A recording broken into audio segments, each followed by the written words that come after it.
Балаңыздың өз-өзіне сенімді болып өскенін қаласаңыз, осы видеоны көруге кеңес беремін. Байқайсыз ба, біз аты-жөніміз қазақша, тіліміз орысша, киіміміз арабтық, мәдениетіміз америкалық болып бара жатырмыз. Осындай олқылықтардың орнын толтыру үшін бізге өз мәдениетімізді балаларымыздың, яғни ұрпақтарымыздың бойына сіңіру қажет. Сонымен бүгінгі тақырып ұлттық құндылықтарды балаңызға сіңірудің 7 маңызды себебі. Бірінші, ұлттық болмысты сақтау. Баланың балалық шағында болмысы қалыптасып бастайды. Ұлттық мәдениетпен танысу балаға өзінің тамырын, тарихын, дәстүрі мен құндылықтарын түсінуге көмектеседі. Екінші, мәдени мұраны құрметтеу. Балаларға ұлттық дәстүрі мен тарихы оқытылып үйретілсе, ол өз елінің мәдениеті мен байлықтарын құрметтейді. Үшінші, әралуандылық және толеранттық.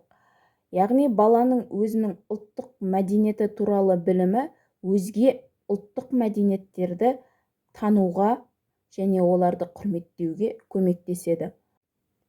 Яғни баланың толеранттық қабілеті дамып, әралуандылыққа құрметпен қарауға үйренеді. Төртінші, тілді дамыту. Балалық шақта өз тілі мен әдебиеті үйретілсе, баланың тілі дамып, сауатты болуға қабілеттендіреді. Бесінші, шығармашылықты дамыту. Ұлттық өнер, би, ән, қолөнер сабақтары баланың шығармашылық қабілетін дамытады және олардың дарынын ашуға көмектеседі. Алтыншы, әлеуметтік интеграция, бірігу. Әсіресе шетелге қоныс аударғанда бұл әлеуметтік біріктіру құралы болып табылады. Жетінші, эмоционалдық денсаулық. Адамның өзінің қай ұлт өкілі екендігін, мәдени болмысын білу, оның эмоционалдық денсаулығы мен өз-өзіне деген сенімділігін арттырады.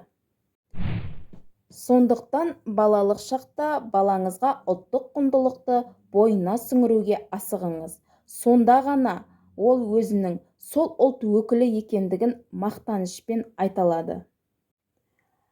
Балама ұлттық құндылықтарды қалыптастырудың жолдары қандай, қалай қалыптастырам деп ізденіп жатсаңыз, келесі видеоны көріңіз.